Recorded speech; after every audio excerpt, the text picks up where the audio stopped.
SpongeBob and Halloween. Two things that don't really have much to do with each other. But SpongeBob does have quite a few Halloween episodes. 2 to be specific.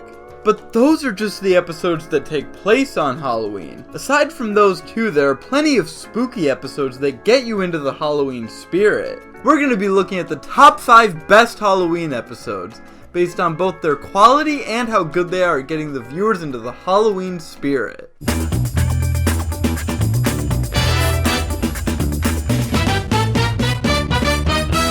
Before we get into this, I am disqualifying the 2 aforementioned episodes that take place on Halloween, because putting those on here is just too easy.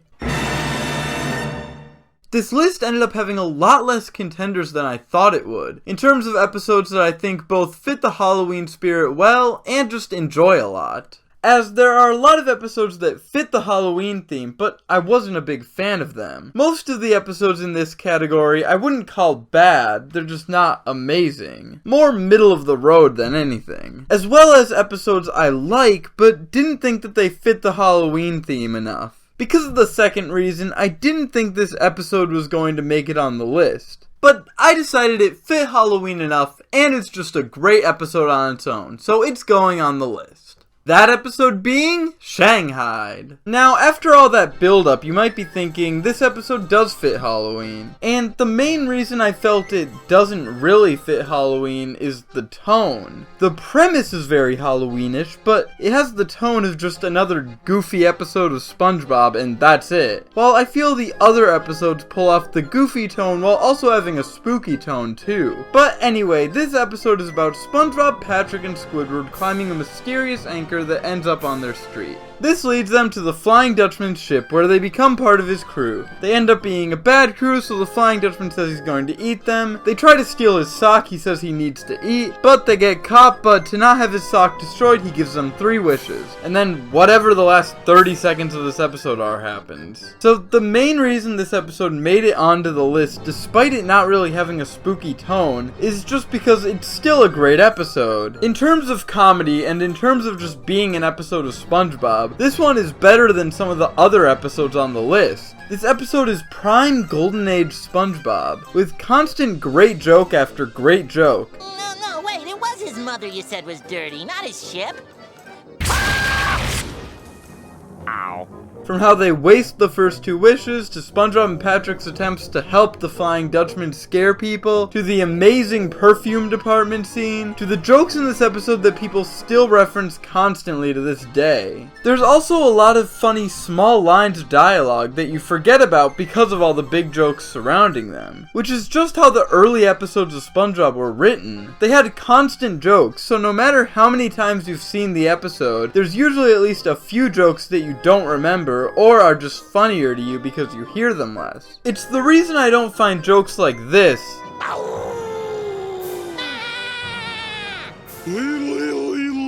as funny as I once did. It's not a problem with the episode or the joke itself. The joke has just gotten a little less funny to me because it's been constantly quoted and referenced. But again, that's not a problem with the episode. That joke is still a good joke, and almost every other joke in the episode is also extremely funny. An interesting fact about this episode that I feel like is pretty much common knowledge at this point, but I still feel is worth mentioning, is the fact that this episode was originally a contest, where the people watching were able to vote on who gets the wish at the end. Now, I didn't get to see this episode live or participate in the contest at the time because I was a little busy not being born yet, but I learned about it much later at the age of probably about 10. It was a really interesting thing to learn because I had watched the edited down version of the episode without all the contest stuff for a long time. I watched SpongeBob all the time as a child, so I'd seen the episode many times at this point. So learning that there were 2 other alternate endings that I had never seen was a really strange and interesting thing to learn. Watching the unused endings was a very weird feeling due to the combined facts of them being unused endings to an episode I always thought only had 1 ending, as well as the fact that the other 2 are a lot darker than the normal ending. The normal ending is like an ambiguous ending where you don't really see what happens, and it's a very normal SpongeBob type of ending. The other two have the characters actually getting eaten, which seeing it as a 10-year-old was pretty dark and shocking for me. But while I never saw the contest aspect of this episode, the contest did have a lasting effect on the episode. That lasting effect, unfortunately, being my least favorite aspect of the episode, that being the Patchy segment. Now, this episode with the whole contest element originally aired as a 22-minute episode, but later re-aired as an about 15-minute episode with the short Gary Takes a Bath attached to it. In the original episode, the Patchy segments were there to tell people to vote on who gets the wish at the end. In the later version of the episode, however, Patchy was kept in the episode just with weirdly edited scenes, where they just dubbed over a lot of Patchy's original lines with new dialogue that clearly was not what he was saying originally. We're gonna see me favorite show, Shanghai! Ta-da! These new segments only take up a total of about 2 minutes of the episode, and on top of that, barely anything happens. All that happens is Patchy says the name of the episode, tries to find Potty, gets shot out of a cannon, cut to the actual episode. After that, he comes back and says they're going to open a letter, Potty blows up, the end. I don't really see the point of keeping the Patchy segments at all. If they were already cutting down the episode, why not just cut 2 more minutes and get rid of the Patchy segments that were no longer needed? However, aside from the Patchy segments, this is still a great and extremely funny episode of the show, from the point in the show's history where it was at its comedic peak. Moving ahead quite a few years in the show's history to what many people believe to be one of the show's worst eras, we've got number 4, Planet of the Jellyfish. In this episode, an alien replaces jellyfish with alien jellyfish. These alien jellyfish then go and try to replace everyone with alien clones, leaving Sandy and SpongeBob as the only survivors. They then find out the alien's weakness is mayonnaise and defeat the monster using that. Around the time of this episode, the show did quite a few different episodes parodying old horror movies. This episode being a parody of Invasion of the Body Snatchers. The best thing about this episode is how they do this parody. The thing that makes this episode a great Halloween episode is the tone. This episode really feels like an old horror movie due to how this story is told and especially due to the music, which is an underappreciated aspect of the show overall. And in this episode it goes a long way in cementing this tone, and without this aspect, I don't think the episode would have had the same spooky tone it ends up having.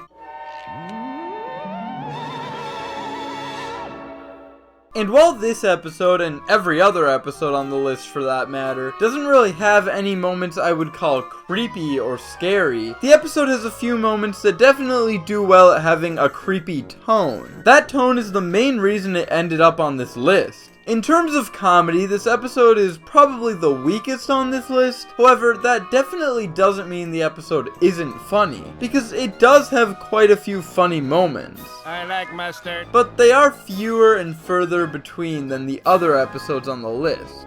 Overall, this episode's a great episode with an amazingly done creepy tone and some funny moments throughout.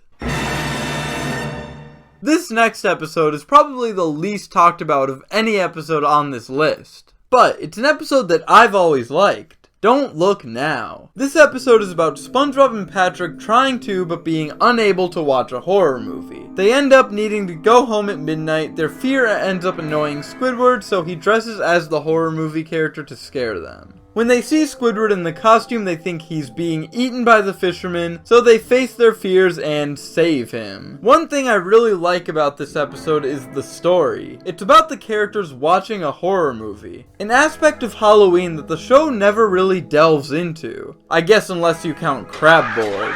But this episode goes in a different direction, as that one was about SpongeBob thinking what happened in the movie was happening in real life. While in this one, what happened in the movie is basically happening in his life. Well, not really happening, but it seems real to him. This episode is also a good one in terms of having a creepy tone. Mainly because the entire episode takes place at night, so the episode has a darker color scheme than normal. Also, this episode is one of my favorite for later show Patrick, as he's pretty rude in some episodes during what are now the show's middle seasons. And I would also disagree with the statement that he's gone back to normal in the post-sequel episodes. Sure, he's nicer now, sometimes. But he's also a lot dumber than he was before. It would be harder to make him dumber than what he already was, but they found a way. However, Patrick is very nice to SpongeBob and Squidward in this episode. And he definitely is stupid, but his stupidity never goes too far. Also, this episode does a lot in just 11 minutes. SpongeBob and Patrick try to watch the movie, have trouble getting to their houses, and Squidward dresses as the fisherman to scare them. Even though this is a lot to do in 11 minutes, no part of the episode feels undercooked to me. I feel like every part gets the time it needs to tell the story and get good jokes in as well. And on that subject, the episode is also pretty funny, with moments like Slasher McGee, Squidward's face while laughing that makes SpongeBob and Patrick think he's getting eaten, and SpongeBob and Patrick injuring Squidward while thinking they're saving him.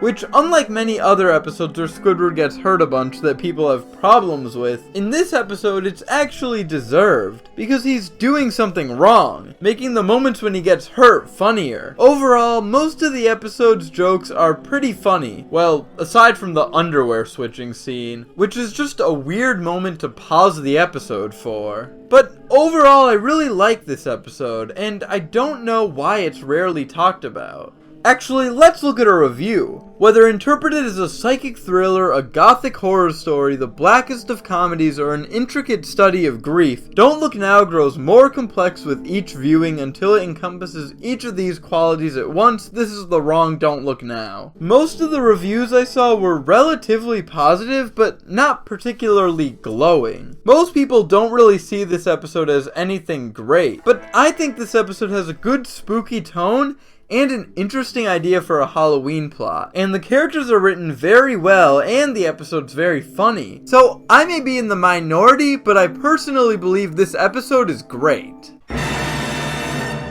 This next one is a much-loved classic and maybe my favorite on the list. Not the best in terms of being a Halloween episode, but it might be the best episode on the list. But number one might be better in terms of just being an episode, I'm not sure. The episode in question is Nasty Patty. This episode's about a health inspector coming to the Krusty Krab, and when SpongeBob and Mr. Krabs see something leading them to believe he was faking it to get free food, they make a disgusting Krabby Patty to give him, and then see him laying on the ground as he's knocked out but not dead. However, SpongeBob and Mr. Krabs believe they killed him and try to hide the body. So why is this episode great as a Halloween episode? The plot synopsis pretty much already shows that. On top of the fact that, again, it completely takes place at night, and most of the colors in this episode are different from the last episode, which used a lot of dark blues. This one gets an even darker tone because of the use of drabber grays. So the episode has dark colors, and the episode is about the characters hiding a body. And as I said before, the episode is funny. It's a season 3 episode. That's all I can say to show how funny the episode is. Also, it has some good darker humor throughout, but there's not really much original I can say overall. The episode has a great spooky tone and great comedy, but you already knew this episode was great. I don't need to draw this out. The number one episode is, of course, Graveyard Shift. In this episode, the Krusty Krab is open for 24 hours, and late at night, Squidward tells a scary story to scare SpongeBob, but the story slowly comes to life. First of all, again, the spooky tone. The last 2 episodes took place at night, but this episode takes place at night. On top of that, it's extremely funny. This episode and Nasty Patty are very funny, even by early episode standards. However, this episode is even better than Nasty Patty as a Halloween episode, due to the scary story in the episode. The hash-slinging slasher has been associated with Halloween for years. The story is hilarious, but still works as a spooky story. And the episode's spooky tone grows as the story slowly comes to life. Ending the episode with Nose for Octu is an amazing touch as well. The spooky episode fittingly ends on a character from a horror movie. It's also a hilariously out-of-nowhere ending, and the only reason me and an entire generation of people even know who Nose for Octu is. This episode is an amazingly spooky episode, as well as an amazingly funny episode. Again, I don't have much to say because you already know why this episode is amazing. And there just isn't much to say, beyond the fact that the episode has an amazing spooky tone and amazing comedy. So those are my top 5 favorite SpongeBob Halloween episodes. I hope everyone has a happy Halloween and is ready for Christmas season starting November 1st.